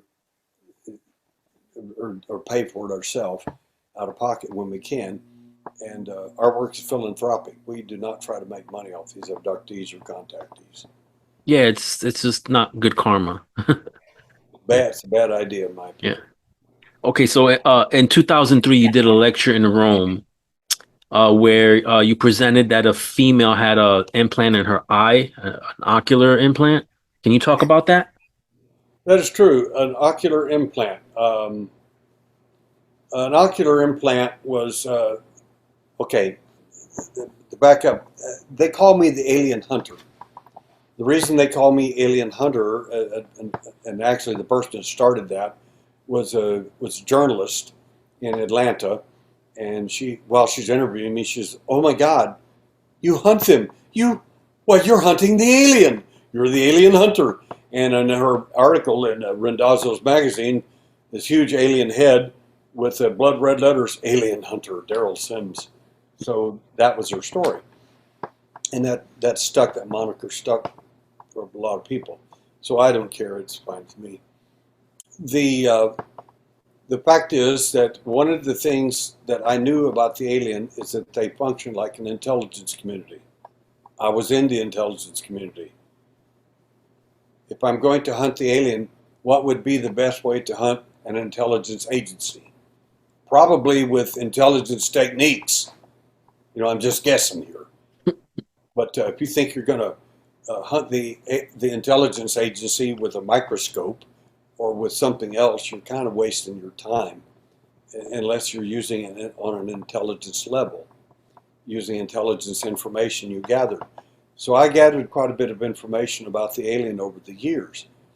One piece of information I gathered about the alien was remarkable, and in my opinion, I felt like if this abductee's information that he accidentally saw but totally remembered, if that information is credible, and I didn't know if it was or not, but I think to me, it would be very damning information that the alien would be horrified if they knew about it. So would this be good information to feed, excuse me, feed back to the alien? Well, of course it would. You have to set a trap for them. And as one journalist said, this is the only case in history where you got the aliens to show up at your event and you ran the show. They didn't. And I said, that's true. So what happened is I used a lady, she volunteered. She was a contactee. That means the person who believes they're here to save the planet picks those on the whole. They like them, in other words. They like what they're doing. They're probably here to upgrade our DNA or something like that. They think they're benevolent. Yeah, whatever. Whatever you don't buy into, it's fine with me. It's just a screen memory. If you need a good screen memory, they'll give you a better one. If that doesn't work, they'll give you a different one. Uh, but anyway, so I used her, and she volunteered for the project. I said, I can't tell you a thing about it. I just need to borrow your brain for a little while, and they're probably going to get you in a month or two or three anyway. And she said, okay. She said, you never charge us a penny. We love what you do. You help us, and you don't care whether abductees or contactees. That's our belief system. I said, that's right. I don't. It's your business, not mine. And I said, she said, I agree. And so I recorded everything, and then I took that lady and I installed that memory information from that male abductee into her head as if it were her own memory. Then I put a block on it so that the alien couldn't access it previously until I wanted it out, and I put a block on the other side of it so that the alien couldn't, if they found out if it was credible and they didn't like it, I didn't want them to be able to find out where it came from. And so I did both of those. So about 2 months later, she gets abducted in Florida, and the alien's ready to take her and everything, and all of a sudden she gets within 20 inches of the alien, and she blurts out this information 100%. And she said, Derrel, it's the only time I've ever, I did not know the alien actually had emotions, but he did. Said he was horrified. I said, because they're linked to the same internet, the same business. And anyway, after her abduction, they came back. They picked up 8 of our people in 2 states and several cities, took them in small craft, all to a huge craft, approximately, you ready for this? 600 miles across, 50 miles thick, near the moon. When my senior investigator and engineer told me about this, I said, it sounds pretty big. He said, I thought you'd have a problem with it, so I brought the video. And he had a video. And I said, where did you get that? And he said, a Japanese astronomer was filming the moon at the time of our abduction, unbeknownst to us or him. And we think that that's the craft. It's huge, going across the surface of the moon at the same time of our abduction. So anyway, we learned a ton of stuff about the alien we never knew from that abduction event. And what the most important thing we learned, remember that story I told you, those that are hatched, cloned, made, manufactured, the 7 primary aliens, those are just models. It's easier to think of them as models at a car company. You have the little Chevette down at one end and the Corvette Stingray on the other end. They're just models. Right. That's all. And they're made for specific purposes. Anyway, all 7 of them are lined up in front of this guy sitting in the big chair. The guy in the big chair is what I refer to as mid-level management. What does he look like? I can't tell you. Okay. I told you what the other 7 would look like in front of him. But most important is there's another one just like him in the other room that have got the woman that I programmed. They're nailing her and they're nailing him. The reason they want him is because he's my senior investigator. He said the first question asked from the guy in the big chair, and it's important to understand this, every one of these entities are terrified of the guy sitting in the big chair. I told you they lived in a world of fear, and they should, because whatever he decides your fate's going to be, that's going to be it. Your life can be over instantly if he doesn't like your answer. He asked Dale this question. He said, why did he do this? And it's all mental. And Dale said, I saw your face, the whole story, every detail of it spilled out right there that they knew. And I looked at him and said, I don't know, because he didn't know. The guy in the chair became so angry that it scared the Nordic being that was standing there. The Nordic Dale's 6'1" or 2. The Nordic was at least 6'6", 6'7". He walks over to Dale, puts his forehead on Dale's forehead, his hands on both sides of his face, with big, beautiful blue eyes, looks into Dale's and looks back at the mid-level management guy sitting there and says, he doesn't know. And the guy cooled off because he knew he wasn't being lied to. And then he asked 2 other questions that were absolutely stunning questions that everybody with half a brain ought to be wondering, why did they ask those questions? The first question was, they produced a computer-like hologram of a brain, human brain, in front of Dale, in front of his face, and the big guy in the chair looked at him and said, point to the human soul. Where is it? The question is, if they know everything, why is it they don't know everything? They don't know where the human soul's at. And Dale said, I don't know. And the guy got mad again. He said, no one knows where that's at. No one has a clue. In the other room, they're asking the lady the same question. And the big question they asked her, they produced a holographic image, again, an image of a human brain, and they asked her this question: point to the human spirit. Where is it? They didn't know. Why has somebody come from a long, long way to get what you have, and they don't even know where it's at? Why are And you so special? There's an ancient scripture, going to the old spiritual hat here. It says, you were created wonderfully. There's nothing like you anywhere in the universe. yeah, you were created in We're the image of barely God, pond right? scum. We're Yeah. barely pond scum. That's what your scientist said. He's got his own beliefs. But someone bigger than them, who probably created you, said you're not. You're created wonderfully. There's nothing like you anywhere in the universe. I don't care. I didn't say there weren't smarter beings than you. There may be out there. Maybe a billion of them. I don't know.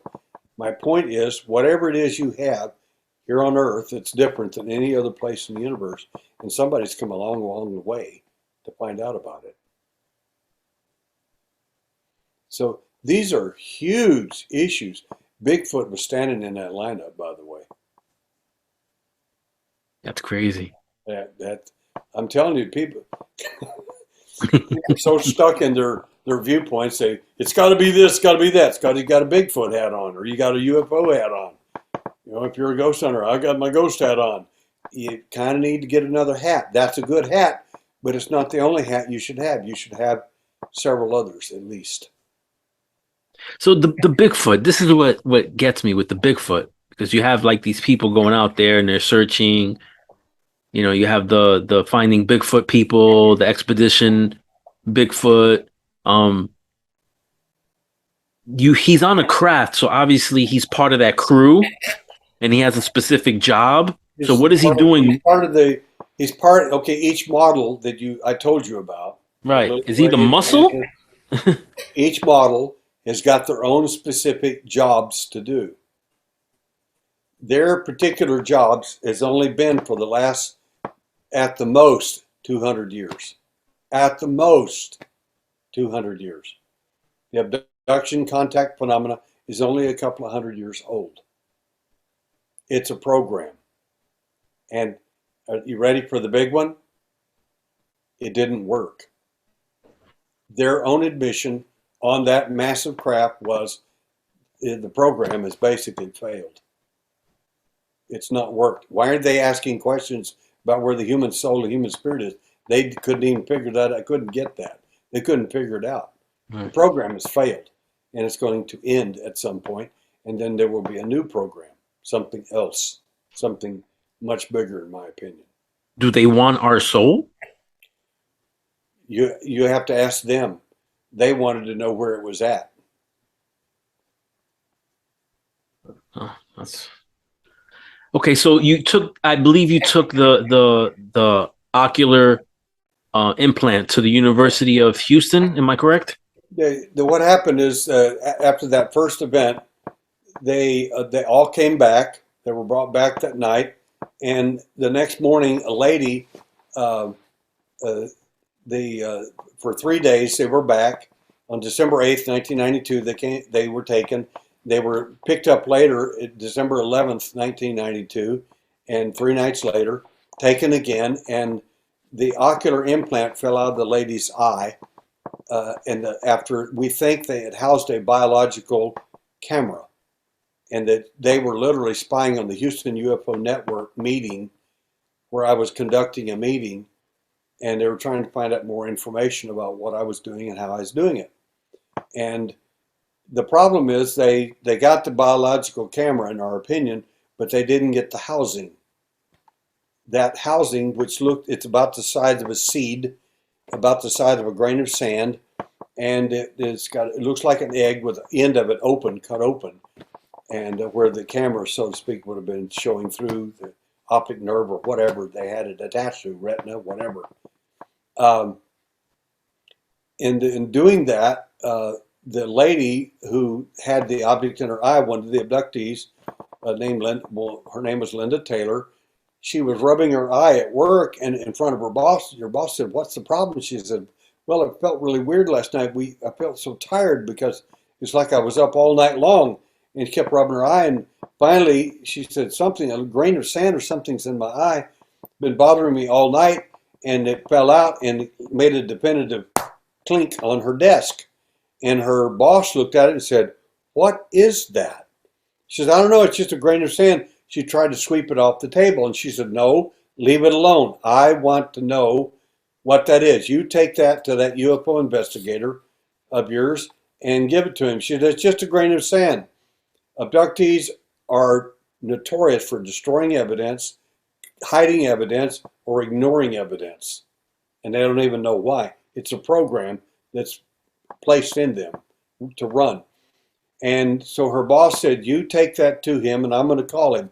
If he doesn't call me back and tell me that he got that object, you're fired."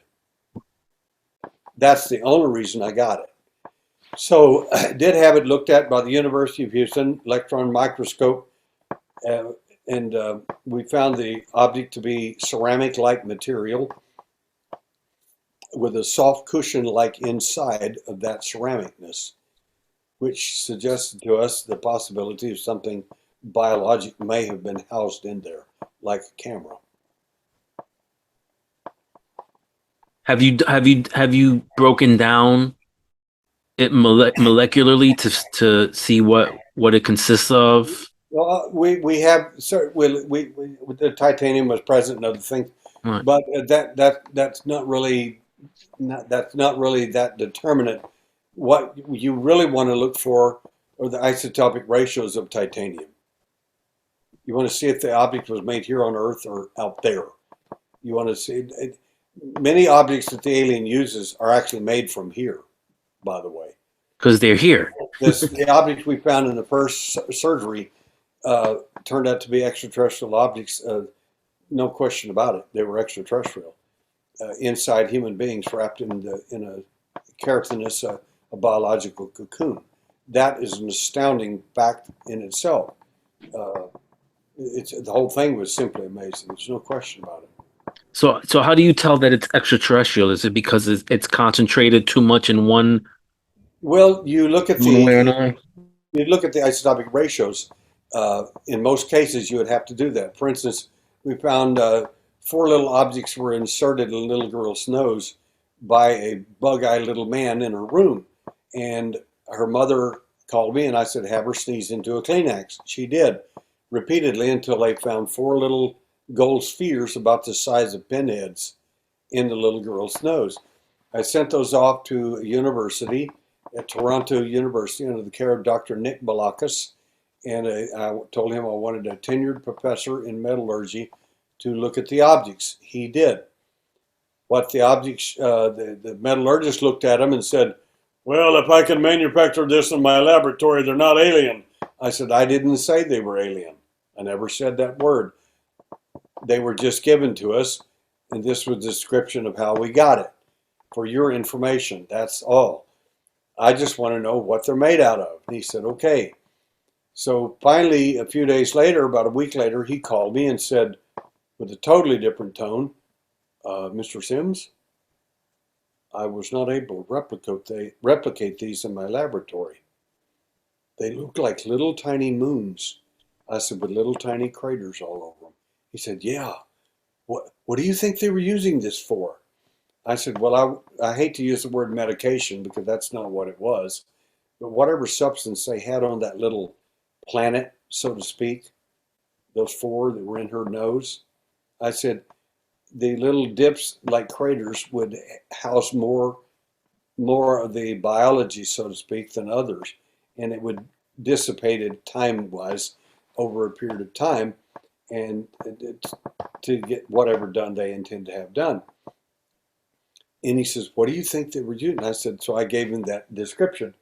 And he said, "Well, they're 49% gold and 51% silver." I said, "Well, that's wonderful to know. But now the next thing I need to know is the isotopic ratios." Isotopic ratios, for your audience, It's like the telephone number of the element. You can find gold. Okay, a good example. We found a meteorite the scientists found a meteorite in Antarctica, and they said, well, that meteorite's really unusual because it came from Mars. How do you know it came from Mars? Because we had already been to Mars, and a little scoop that device had, the little rover, took and brought back some of the soil sample, and some of the metals were iron, and we have the isotopic ratios of the iron samples that were on Mars. The iron samples of the meteorite matched those of Mars exactly. The phone number, so to speak, of the isotopic ratios, the weight, and so on, was exactly the same. So we know where it came from. So if we do the isotopic ratios of the silver and gold of the implant, and we find out those isotopic ratios were identical to planet Earth, guess where they got the materials? Planet Earth. What if they got it off a meteorite in outer space? Then that's the isotopic ratios are going to be 3 to 5% or higher than planet Earth. They're going to be noticeably different than here. Incredible. Okay, so I don't want to beat a dead horse.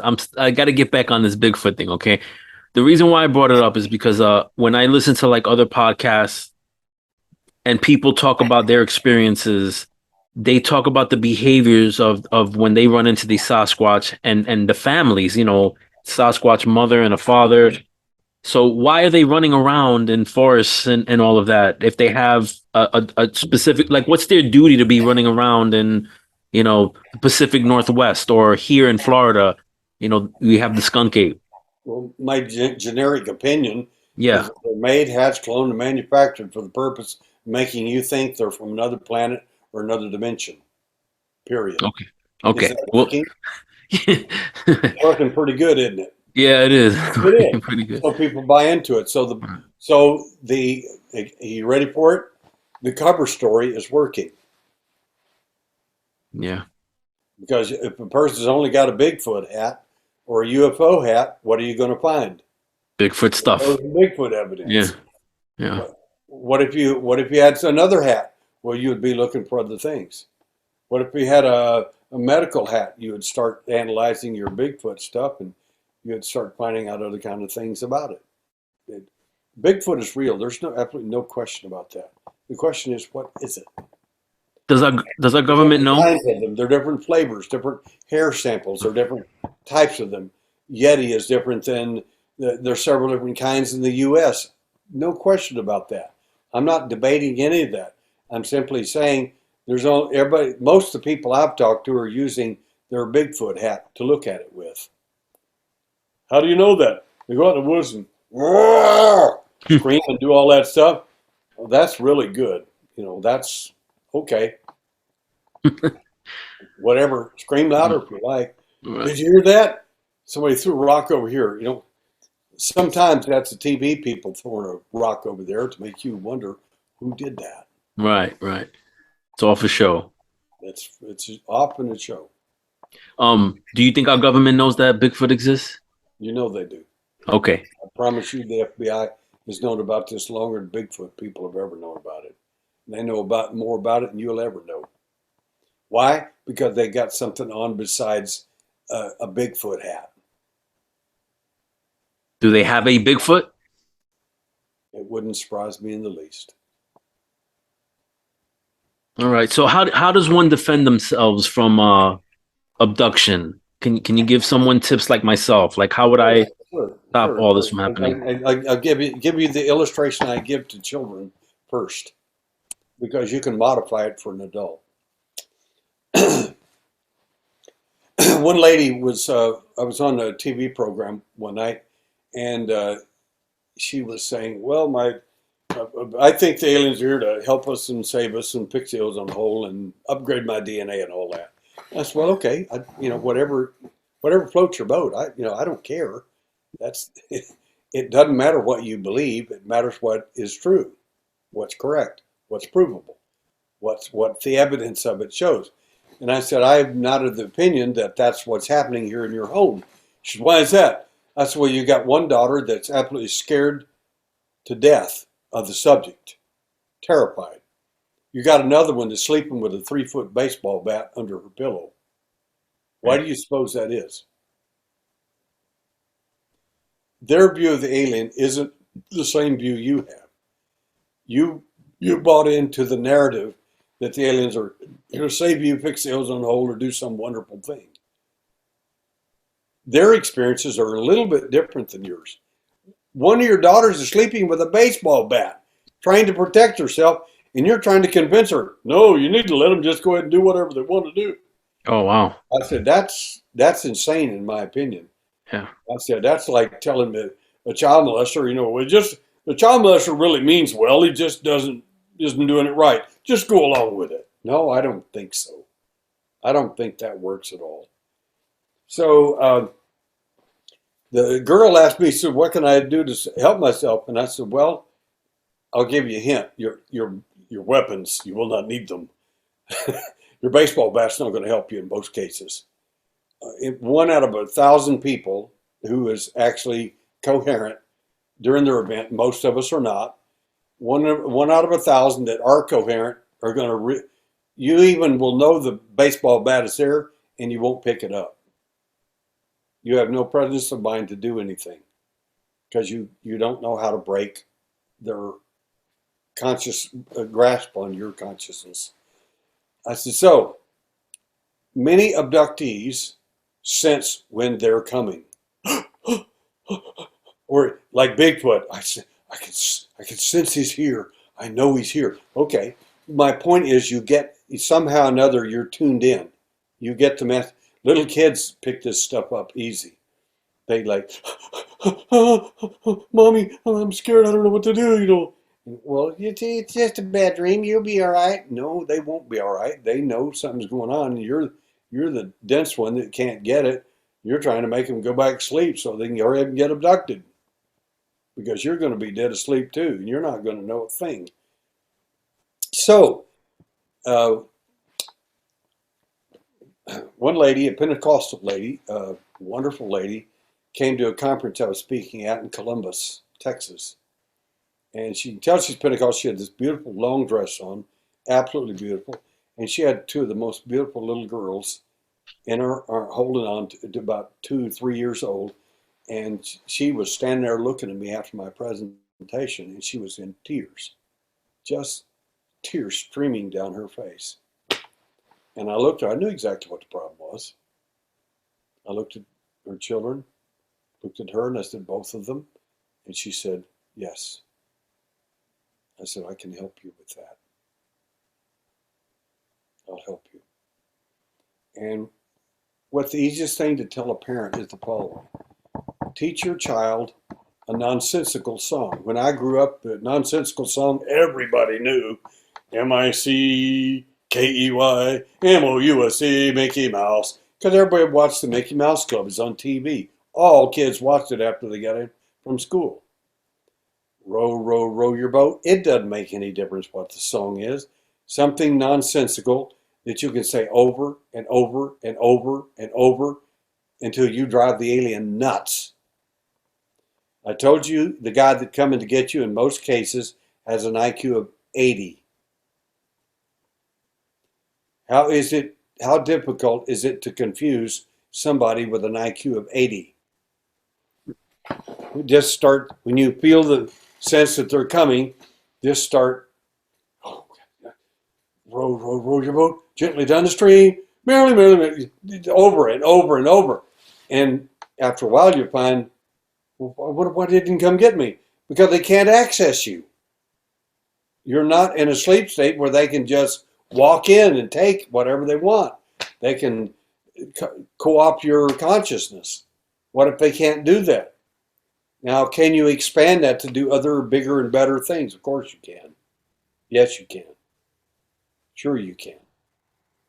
But if I can figure that out at age 4, you ought to be able to figure something better than that out at age 40. I've given you all the hints you need. Right. So in the end, Derrel, what? Because they got you, they got your son. They've gotten millions of people on this planet. What for? What's their goal? Is Oh, it the that's soul? Is it for the a soul? $64,000 question. They're never going to answer that question. If anybody sit here and tell you that they know exactly why the aliens here, what the program is, and all that, they don't have a clue. They don't. The aliens, if they're not going to tell their own people what's going on, what makes you think they're going to tell you? I mean, half the aliens don't have a clue. They know what they're told, they know what the program is, but they don't know why. They don't know why they have to do what they have to do. They only know they're supposed to get it done, and that's their job. And the idea that, well, the reptiles are really bad, but the grays are kind of nice, and the Nordics are really wonderful people, and so on. I mean, you hear this stuff all the time. These are from people who are not informed, who only know pieces of stories, mostly pieces of screen memories that are not true stories to begin with. The screen memories are falsities. They're false narratives. That's the point. They're cover stories. Well, they would never do that to us. You mean like the CIA would never tell you a cover story? Like it was really a, it was, it was just a, it was just a weather balloon. That's all it was. They would never tell you that. The KGB would never lie to you. The Mossad would never lie to you. That's what they do. You pay them to lie to you. Are they doing a good job? In my opinion, they've done a brilliant job. They've actually got you believing disclosure is right around the corner. Right. I was going to ask you that. That ain't going to happen. Mm. I sat there with Nick Pope at a conference. He said, they asked him the question, well, Nick, do you think the disclosure? He said, yes, it's imminent. It's happening. It's going to happen soon. It's really great. All these wonderful things. And I looked at him and I said, Nick, I told you not to do that. I said, you can sit there and claim all these different things and make all these claims, but actually was ex-intelligentsia. And I'm telling you, you either know what you're talking about and are lying, or you don't know. And I don't think you're lying. I think you just don't know. I said, the bottom line is the following. I said, Nick, I said, we have been waiting for 70 years for you to bring a congressional group to, well, we demand to know, we'll put you in prison if you don't tell us. We have already got the cover story and have had it for 70 years. The first cover story was it was a weather balloon. Then we had two other cover stories after that. It didn't happen three different ways, but we gave you three cover stories anyway. And Why? they ate it Because up. some people need a different cover story. That's all. Yeah, they That's ate it all all it up. is. I said, you paid us to lie to you. Do you think it's working? That's what we were hired to do. That's what they did. Now, if that being the case, and the intelligence community doing what they do and making this stuff up, how close is closure? I promise you, they've got half a dozen better cover stories than you could ever believe. When they finish with you in the next quote unquote congressional investigation, you're going to love it. You're going to believe everything they tell you. It's going to be fantastic, amazing, and very, very NASA and space oriented. You're going to love it. Is it true? Of course it isn't. But it's going to be believable because you're ready for it. That's the whole point. You're ready for it. You're ready for a new cover story, and you're going to get one. What do you think it's going to be? It doesn't matter. They've got several Yeah. that you need. If you're a UFO guy, we need to know they're from interdimensional. Okay, we can provide you with that. Oh, so they'll use the CERN Interdimensional angle. spacecraft. from another dimension. They're not harming anybody. They're not doing anything, but they are out there and they're really amazing. How's that? Now you can't do anything about it. You don't know anything more than you did. And now you got a great cover story. They admitted the whole story. You think they'll use the CERN angle? The what? CERN? The Again, it's a good approach because it ties the mythical. What's the goddess they got outside? The god they got outside CERN. Vish, is it Vishnu? Shiva. Shiva, yeah, the destroyer. Yep. Duh, I don't know what that means. Well, okay. Figure it out after it happens then. So that's a good one. You know, we're hoping to get connection between dimensions through CERN. That may take 10 or 15 years, but that's the whole point. They put you off for another 10 or 15 years. And won't know shit. How do you think they will be by then? Yeah. By then, they'll have a really good story for you. Wow. All right, Derrel. So tell me what's next for you? What are you working on now? What's going to happen in the future, man? With Derrel Sims, We're working on getting some funding for our research. Like I said, all this work that I've done, I kept my family financially broke for the last 50 years doing this stuff, and I've decided not to do that anymore. That's cruel and unusual punishment for them. But for the bottom line is that I want to. I've got a number of projects that are, in my opinion, the best way to describe them are they're phenomenal. And if the stories and the evidence bears out like it should, we'll make history. That's all I can tell you. Okay. But I guarantee if I put the information out, who, where, what, and when, there'll be 50 investigators there before I get there. And they'll muck it all up. They will. They'll all be there with a UFO hat or some other hat. Or worse than that, the intelligence boys will show up with the intelligence hat, and before it's all over, there won't be anything left. There will be a weather balloon sitting there when they finish. Right. All right, Derrel. Thank you so much again. I really appreciate it. You're a legend. You're fantastic and amazing.